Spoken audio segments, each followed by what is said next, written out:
வணக்கம். வாங்க இன்னைக்கு ரொம்ப ஈஸியாக கேக் வீட்டில் எப்படி செய்கிறதுன்னு பார்க்கலாங்க. நம்ம அவன் தேவையில்ல, மோல்டு தேவையில்லைங்க. நம்ம டீ குடிக்கிற கிளாஸ் வச்சு ரொம்ப ஈஸியாக செய்யக்கூடிய எக்லெஸ் சாக்லேட் கேக் எப்படி செய்கிறதுன்னு பார்க்கலாங்க. ரொம்ப ஈஸியாக செஞ்சிடலாம். சாயந்தரம் டைமில் நம்ம இதை டீ போடும்போது செஞ்சு கொடுத்தோம்னா வீட்டில் எல்லோரும் விரும்பி சாப்பிடுவாங்க. அதே சமயத்தில் இது செய்யறதுக்கு ஒரு 30 நிமிஷம் போல தாங்க ஆகும். வாங்க இப்போ எப்படி செய்கிறதுன்னு பார்க்கலாம். கேக் நல்லா சாஃப்டாக இருக்கு பாருங்க.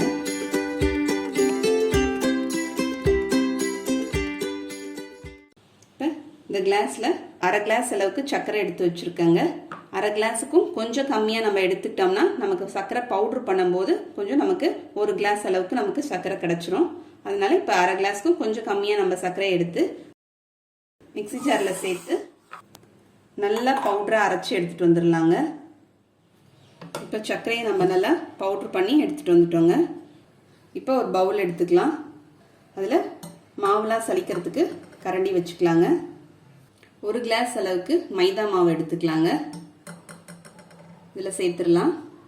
இப்போ நம்ம அரைச்ச சர்க்கரையை நம்ம இதில் சேர்த்துடலாம். நம்ம எந்த கிளாஸில் மாவு எடுத்தோமோ எல்லாமே அதுலேயே அளந்துக்கலாங்க. ஒரு ஸ்பூன் பேக்கிங் பவுடர் சேர்த்துக்கலாங்க. அரை ஸ்பூன் பேக்கிங் சோடா சேர்த்துக்கலாங்க. 1/4 கிளாஸ் கொக்கோ பவுடர் சேர்த்துக்கலாங்க. சேர்த்துட்டு இதை சலிச்சுக்கலாங்க. இப்போ நம்ம சலிச்சு எடுத்து வச்சுட்டோங்க மாவை. இப்போ நமக்கு கேக் மிக்ஸ் ரெடியாக இருக்குது. Ready mix. இந்த மாவை நம்ம டப்பாவில் போட்டு ஸ்டோர் பண்ணி ஃப்ரிட்ஜில் ஸ்டோர் பண்ணிக்கலாங்க. நம்ம எப்போ கேக் செய்யணும்னு நினைக்கிறோமோ அப்போ இதை எடுத்து அப்படியே ரெடியாக டக்குன்னு செஞ்சிடலாம்.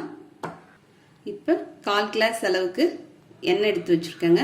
சமையல் எண்ணெய். நமக்கு எந்த ஃப்ளேவரும் இல்லாமல் நார்மல் சன்ஃப்ளவர் ஆயில் எடுத்துக்கிட்டோம்னா கரெக்டாக இருக்கும். 1/4 கிளாஸ் அளவுக்கு எண்ணெய் சேர்த்துக்கலாம். இப்போ பாலுங்க. 3/4 கிளாஸ் அளவுக்கு பால் எடுத்துக்கலாம். பால் காய்ச்சி ஆறின பாலுங்க. இந்த மாதிரி விஸ்க் வச்சுட்டு பால் கொஞ்சம் கொஞ்சமாக சேர்த்துக்கலாங்க.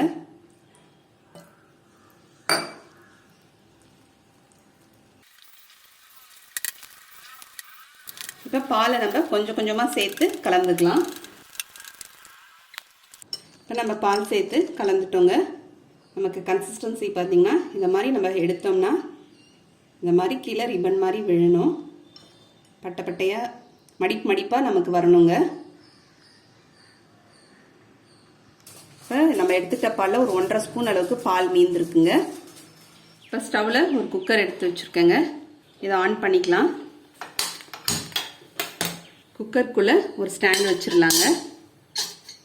குக்கருக்கு பதில் ஏதாவது அடிகனமான ஒரு கடாய் கூட நம்ம எடுத்துக்கலாம். இப்போ இதை மீடியம் ஃப்ளேமில் நம்ம ப்ரீஹீட் பண்ணிக்கலாம். மூடி போட்டு மூடி வச்சு சூடுபடுத்திக்கலாங்க. ஒரு 10 நிமிஷம் போல் நமக்கு சூடாகட்டும். ஒரு ஸ்பூன் வெனிலா எசன்ஸ் சேர்த்துக்கலாங்க. ஒரு ஸ்பூன் வினிகர் சேர்த்துக்கலாம். வினிகருக்கு பதில் எலுமிச்சை பழச்சாறு கூட நம்ம 2 ஸ்பூனாக சேர்த்துக்கலாங்க. சேர்க்கறதுனால நமக்கு நல்லா சாஃப்டாக, இன்னும் நல்லா சாஃப்டாக இருக்கும். சேர்த்துட்டு கலந்து விட்டுடலாம். இப்போ 1 டேபிள் ஸ்பூன் அளவுக்கு சாக்கோ சிப்ஸ் சேர்த்துக்கலாங்க. இது ஆப்ஷனல் தாங்க. இதுக்கு பதில் நம்ம குட்டி குட்டியாக நறுக்கின முந்திரி பருப்பு கூட சேர்த்துக்கலாம். இல்லைன்னா சேர்க்காமையும் எதுவுமே சேர்க்காமையும் செய்யலாங்க. சேர்த்துட்டு எல்லாத்தையும் கலந்து வச்சிடலாங்க. இப்போ டீ கிளாஸ் எடுத்து வச்சுருக்கேங்க. இப்போ இதில் நம்ம கொஞ்சமாக எண்ணெய் ஊற்றிக்கலாம். எண்ணெய் ஊற்றிட்டு எண்ணெயை ஃபுல்லும் தடவிடலாங்க. நல்லா ஃபுல்லும் தடவிடுங்க. அப்போ தான் நமக்கு கேக் ஒட்டாமல் வரும்.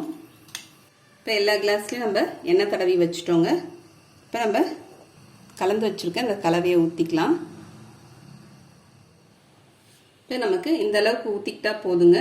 நம்ம இன்னும் நிறையா ஊற்றிட்டோம்னா கேக் நமக்கு வழிஞ்சிரும் வேகும்போது. அதனால் இந்தளவுக்கு நமக்கு ஒரு 3/4 கிளாஸ்க்கும் கீழே இருந்துச்சுன்னா நமக்கு நல்லாவே இருக்கும். இப்போ இதுக்கு மேலே கொஞ்சமாக பிஸ்தா போட்டுக்கலாங்க. இது போடணுன்னு அவசியம் இல்லைங்க. இது போட்டால் பார்க்குறதுக்கு அழகாக இருக்குமேன்னு நான் சேர்த்துக்கிறேன். இந்த மாதிரி தட்டி கிளாஸை இப்படி தட்டி கொடுத்துருங்க. அப்போ தான் ஏர் பபிள்ஸ்லாம் நமக்கு இல்லாமல் இருக்கும். இப்போ நமக்கு ஒரு 8 நிமிஷம் போல் நல்லா குக்கர் நல்லா சூடாக இருக்குங்க. இப்போ இதில் நான் ஒரு தட்டு வச்சிடுறேன். இப்போ கிளாஸ்லாம் எடுத்து வச்சிடலாங்க. நம்ம வச்சுட்டு மூடிடலாம். இப்போ மேலே நான் இந்த ஹோல் இருக்கிறதுனால இந்த இடத்துல கொஞ்சமாக பேப்பர் மடித்து சொருவி விட்டுருக்கேன். இப்போ ஃப்ளேம் பார்த்திங்கன்னா ரொம்ப லோவாக இருக்கணுங்க. ஒரு 20லேருந்து 25 நிமிஷம் போல் நம்ம வேக வச்சுக்கலாம்.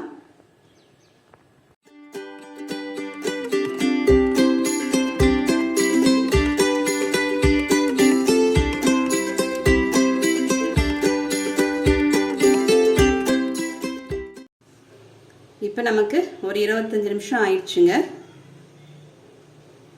இப்போ நம்ம திறந்துடலாம். பாருங்க எவ்வளோ அழகாக உப்பி வந்திருக்கு நல்லா கேக்கு.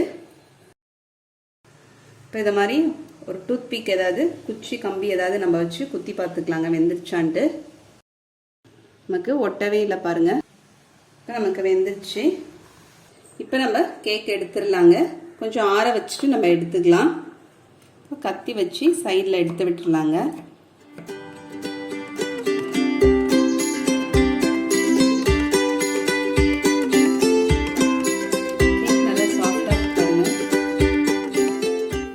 இப்போ நமக்கு எக்லெஸ் டம்ளர் சாக்லேட் கேக்கு ரொம்பவே சூப்பராக ரெடி ஆயிடுச்சு பாருங்க. நீங்களும் இதை மாதிரி செஞ்சு பாருங்க. செஞ்சு பார்த்துட்டு எப்படின்னு கமெண்ட் பண்ணுங்க. உங்களுக்கு இந்த வீடியோ பிடிச்சிருந்தா லைக் பண்ணுங்க, ஷேர் பண்ணுங்க, சப்ஸ்கிரைப் பண்ணுங்க. அடுத்த வீடியோவில் பார்க்கலாம். தேங்க்யூ.